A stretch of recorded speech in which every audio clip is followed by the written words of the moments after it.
Chapter 5. Daniel wasn't very enthusiastic about retelling the story of the pig. He vaguely remembered some stinking grunting thing that had shot from the bushes and struck him in the head, but anything more than that would require the type of embellishments that he always suspected the older men of engaging in. It was an accident, I think, he had explained numerous times already, but his fellow tribesmen would not hear of it. Their salutations initially confused Daniel, but by the time the night had fallen and the festivities had gotten underway, he was beginning to enjoy the attention. A bottle of a thick sweet fluid, like Ish had given him in the museum, was passed around, and after a few sips the men started acting wild. They laughed and yelled and told Daniel stories about their own first kill. The boy wouldn't have believed it was possible, but the drunken men were actually louder than during their usual nightly shouting matches. Imre and Rinny had a chance to tell their stories, and even Bashi had his time to share about saving Imre from the cat. Imre stepped up and rewarded Bashi with a warm, drunken kiss that seemed to go on longer than necessary, and everyone laughed when Rinny barked a loud complaint. But the older men, especially Parker, were as usual the center of attention. Thomas and Matt talked about running to the point where they had seen the cat, and then having to jump over the cliff, but Parker had been the one who had actually slain the great beast. Its soft parts were now sizzling on the fire, along with the sweet meat of the pig. "And then I heard the growl and smelled that nasty breath behind me," Parker said, in between sips of the fermented drink. "When I turned and saw that mouthful of teeth, my balls froze." "I hope they thawed," Ish said, and laughter broke out. Parker had to shush the tribe to regain their attention. "You'll find out later," he said with a wink. "Let the boy tell his tale," Imre blurted, before Parker had a chance to continue. "We've heard your story enough." Parker's expression grew serious, and there was a sudden tension among the tribesmen. But the old chief finally put his hands up in resignation. "Move on the glory to sons of old fighters past." He laughed, tottering a bit in his intoxication. "Come, Daniel, tell us of your kill." Daniel moaned and pressed his palms to his face. "Not again." "No," he shouted, his voice muffled behind his hands. But the tribe hooted and yelled at him. "Come on, boy," Max said. "Brave pig killer." There was more laughter. Then something silenced them. "Daniel?" Ish beckoned. The boy parted his hands and looked up, hesitantly. Ish nodded towards Malin, who was holding something up in the light of the fire. At first the boy could not make out the shape of the fuzzy bundle in the woman's arms. Then he realized it was a coat and boots. "For me?" he said excitedly. Malin nodded. "Now you don't have to look like a little mouse wrapped up in a lion's fur," she said, "and I can have my clothes back." The tribe shouted their approval as Daniel stood to take his new clothing. He inspected the furry wardrobe the woman had sewn for him, and his face broke into a grateful smile. "Put them on," Rosa said. But Daniel hesitated, glancing at the tribe shyly. "Don't be silly, boy," Parker said. "We're family. Put them on." The tribe hooted encouragement, and Daniel slipped out of Malin's oversized things, shivering in the cool night air. In moments he was wearing his warm, new apparel. The tribe clapped their hands, and Ish let him have another sip of the sweet drink. "Now you tell us your tale, right?" Coco suggested. "I'm tired of that story," Daniel complained, a bit too seriously. This provoked disapproving grunts. "Maybe he needs more drink," Otter suggested. "Maybe he's had too much," said Emery. "Well, tell us something," Rosa said. "You're one of our heroes today." The others applauded her sentiment. Daniel scanned their expectant faces. The pig had been an accident, that was all, and he was tired of talking about it. But what else could he share with these people, these roamers, for whom life had been a constant battle since before he was born? He looked away, into the darkness, as he thought. He saw another face there, gazing back at him with a calm, detached smile. "Okay," Daniel said with a new light in his eyes. "I know a great story for you." By the time he was old enough to do his numbers, he could tell anyone her story. He would have welcomed an opportunity to do so, but as far as he could remember, there had only been he and Uncle on the quiet grounds of the old museum. Just they and Doll. Uncle had told him it was his job to look after her, to attend to her needs and keep her from danger. He had made Daniel promise and explained that promises were not to be taken lightly, that this was a sacred duty, and a promise was eternal. Doll had been Uncle's responsibility for longer than Daniel had been alive, and the man explained that there had been others before him, numerous people in whose care Doll had been placed. This duty had been passed along from one party to another for longer than Daniel would understand, Uncle had said, and now it was up to Daniel to see to her safety. So along with his daily lessons, Daniel had learned how to care for Doll, had learned her past and the specifics of her function. But as the years passed, Uncle had begun to act strangely. He would talk to invisible people during the dark hours of the night, muttering to himself about places that Daniel had never heard of. Over time, Daniel's lessons had stopped. The numbers and letters and words that Uncle had patiently taught him since he was old enough to understand had taken second place to caring for Doll, even when she was in no apparent need of attention. Even with his limited understanding of the world, Daniel had come to realize that Uncle was not okay, that something was wrong with the man. Eventually, before he had taken ill and fell into a sleep that Daniel had not understood, Uncle had spent every waking moment speaking of Doll, retelling the same stories over and over. Daniel had memorized those tales during the difficult years of Uncle's growing madness. Was it the attack on the museum that had driven the man to act so? Had it been the savage and incomprehensible destruction of the artifacts and musical instruments which had turned Uncle's hair white and made his gaze distant? Daniel had been too young to understand what had been happening then. He only knew that he had made a promise. So small was he then that Uncle had to kneel to confirm the promise with the customary handshake. The boy had not known the gravity of this responsibility and the importance of Doll until years had passed. In that time he had come to take the promise very seriously.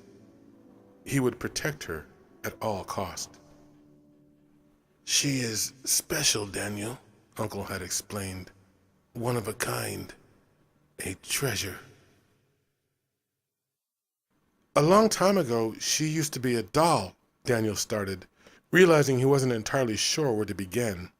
"I mean a real doll," he said, placing his hands one above the other to signify something small and fragile. "Made of porcelain," he said, hoping no one would ask what porcelain was, because he wasn't really sure. Uncle had never explained. "And every day she would play in the garden," amid the buzzing and chirping of the other toys. They were all his creation, and he would often come into the garden, or this place that could be known as a garden, to lose himself in the sounds of his devices, and to listen to her, his most treasured creation, his porcelain doll. Her sounds were those that had been loved by another, she in whose memory this room had been constructed, she who slept eternally beneath the soft earth of this place, beneath the wildflowers or those devices that could be known as flowers, those devices that would bloom eternally, as unhampered by the seasons as the insects of the garden were unaffected by the hours of the day, and as the porcelain doll was unhampered by sleep or hunger or any other factor that would keep her from her function. She played the same piece at the same times every day. The soft notes melded smoothly into the gentle sounds of the garden, and when her time was finished, the man would rise and leave, outside the level of her awareness or her concern. Even if she had been in possession of those faculties that would have allowed her to sense him, she would not have cared. There was only the music at that time. It had been the cold language of digital encoding, the precise logic of numbers and linear synapse triggers. Even the sound she created was a sensation yet alien to her. But her creator had been working on her, developing her, elaborating her processing and sensory capabilities. In the passion of his loss and the toll it took on him, Doll came to represent the resurrection of his lost love and the refortressing of his heart against the tide of time and age. He had come to love his device after a fashion, or maybe it was his fascination with her that he loved. It consumed him and set him on a quest that would shape the events of the rest of his life. And hers. The man was called Devimby, Francois Devimby. Daniel continued at a faster pace, becoming quickly accustomed to being the center of attention. He was a robot builder from a place called France, but I don't know where that is. He shrugged an apology for his inability to explain France's whereabouts. I think it got drowned, like New York or Louisiana and Floridia. Floridia? Louisiana? Otter repeated the name skeptically. I've never heard of these places. You're making this up. Daniel raised his chin, feeling confident in his new status, and perhaps the influence of the few swigs of liquor he had been allowed. This is common history, and I'm surprised you don't know about it, he countered confidently. All the tribe chuckled, except Otter, who snorted, but sat back down at Emery's insistence. Devimby was how had Uncle put it, a neurological developer. That means he built machine brains. I didn't know machines had brains, Otter blurted. They sure don't act like it. The tribe laughed again. Of course they have brains, Daniel said testily. How do you think they walk and talk? I think Otter was just playing Daniel, Rosa said gently. The boy looked at her with a curious expression. Did he not understand the humor, she wondered. Had she ever seen him laugh? Doll has a special brain, Daniel continued, ignoring the humor he did not seem to comprehend. He began to pace as he spoke, unconsciously mimicking the professorial postures of the man he'd known as Uncle. Her brain is like no other before or after her creation. Francois Devimby was the first to develop the programming that would enable his precious creation to know a special language and perhaps a special understanding. She was the first of her kind to know this unique quality of being, the first to understand the incalculable essence of the sound called music. Not just in its coarse literal manifestation, as all musical simulators are capable of, but in that indefinable expression and function of the mind that had remained ever elusive to neurological programmers for so many years. Meaning, interpretation, emotion. Before her creation, these factors had been the sole providence of that troubled sentient species called humanity. In the restless, chaotic millennia of their histories, humankind's deific ambitions had produced all manner of magic. Barriers had been broken. Discoveries in spacefaring technologies and genetic manipulations in energy production and refinement had brought society to new technological heights. Human replicating robots and their thinking devices had moved into new levels of sophistication. These advancements had changed everything in the known universe, except the way men thought. Machine people, once a symbol of lofty aspirations, had become practical in their design, limited in their functions lest they become too sophisticated for their owners. Created specifically to their individual tasks, they had become the new servant class for those who could afford them.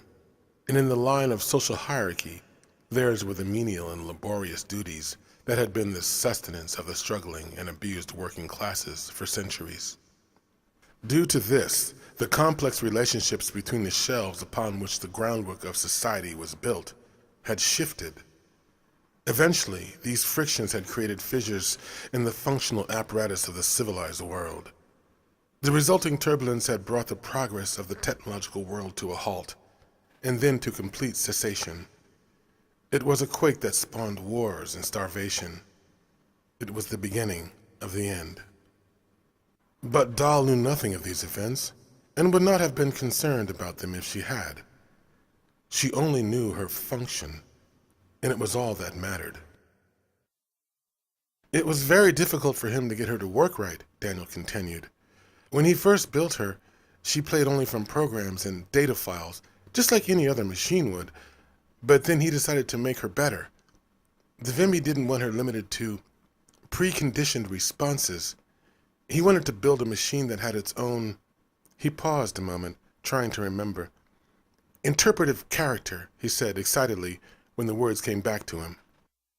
Otter stood again, ignoring the irritated looks from those who wanted to let the boy have his moment. "What in the hell are you talking about?" he said in frustration. "What is interpretive character? What does the damn machine do?" Daniel's face twisted in an expression of incredulity and then annoyance at the question. "She plays the piano," he replied, as if it should have been obvious to all. Doll knew the boy was speaking of her. He was explaining her to them, what she did, how she did it. A small part of her unique processor listened and sorted the dialogue into comprehensible parameters. In the rest of her brain, an unending processing loop preoccupied every idle data flow. She gazed out past their intrigued faces. Her fingers moved gently under the folds of her white dress, triggering invisible keys. The silence was her torture, this excruciating time away from the instrument that was her only reason for being. Piano. Mac repeated the word, looking around the group to see if he was alone in his ignorance. But the others seemed to be as confused as the big warrior. They gazed around at each other, hoping someone might understand. "It's a music box," Ish said, as she eyed the distracted machine. "I've seen one, but that was long ago, when I was a girl in the North Cities, I think." Her face twisted in recollection. "They sound like..." But she stopped, not having the words to explain. Parker shifted his weight and cleared his throat to announce a question. "Daniel, what good is a machine that plays a music box?"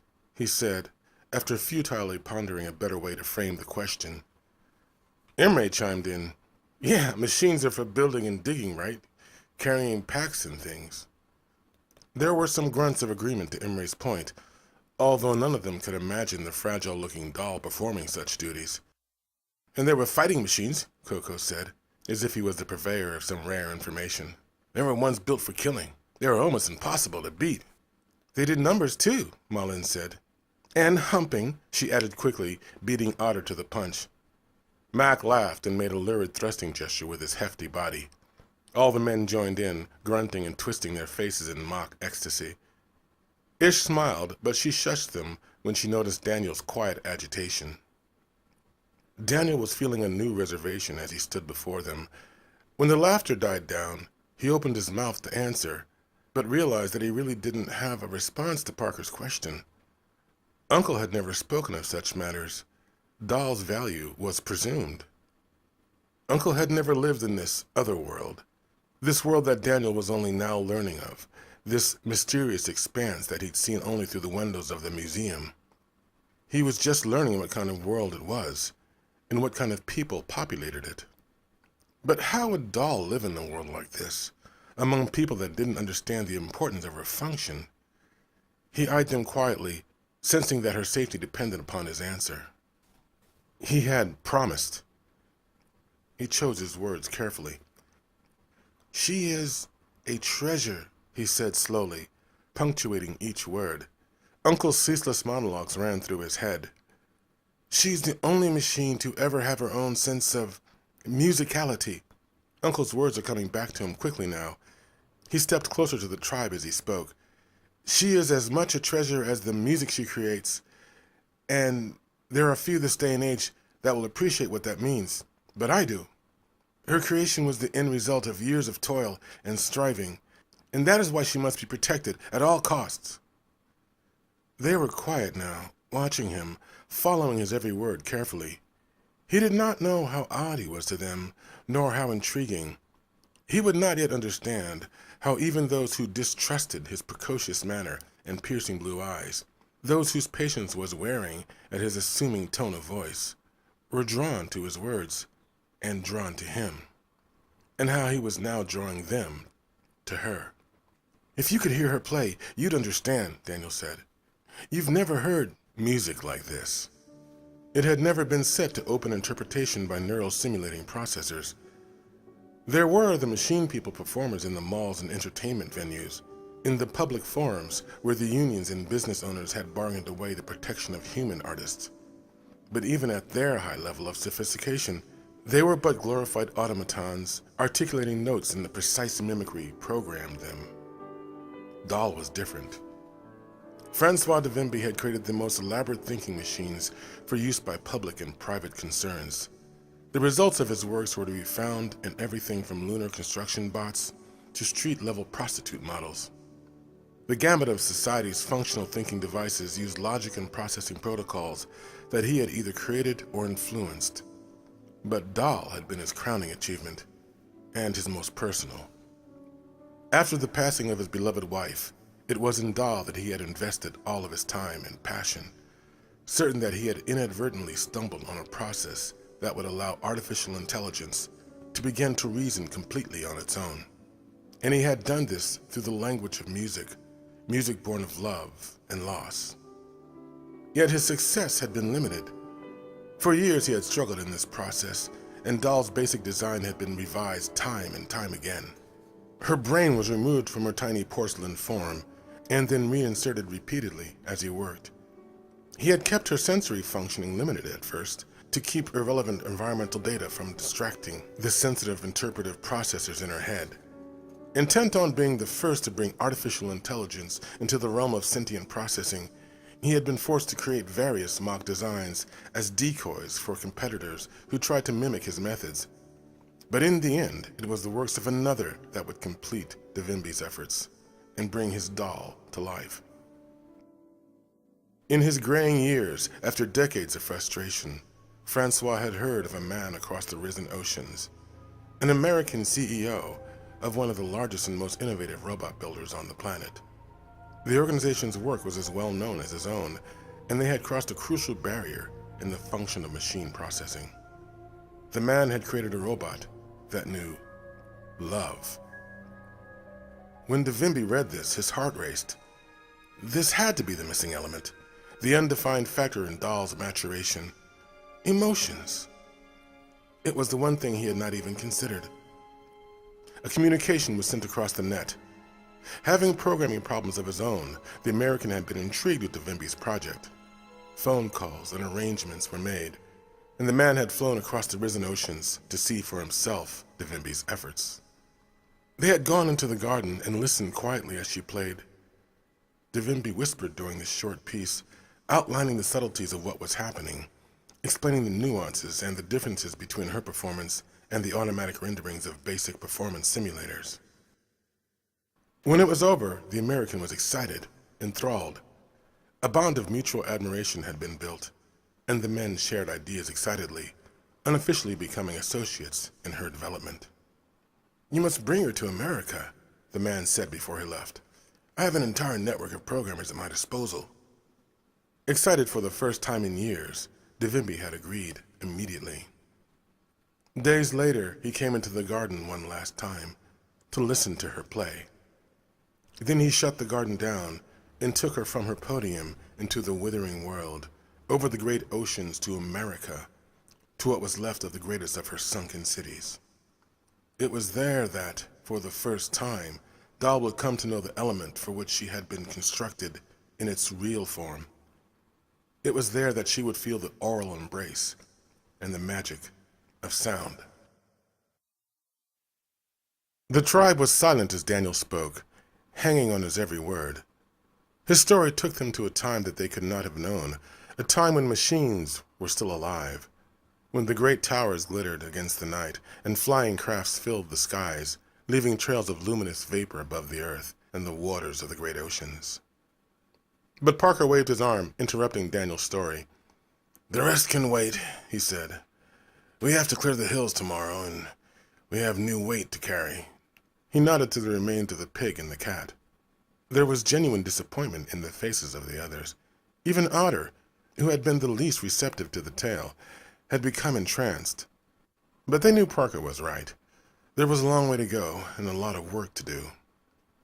Ish grunted as she rose unsteadily. "Yes, we still have to cut and pack this cat. I guess it's not a bad thing that most of it's too hard to keep."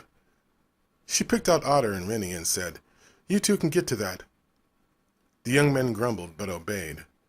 The rest of them made their way to the blankets. Daniel crawled into his bedding and leaned on an elbow as he watched the curious partnering process of the tribe. Mac was taking the first watch. He relaxed his bulk against the base of a large tree while Ish rolled into Thomas's bedding.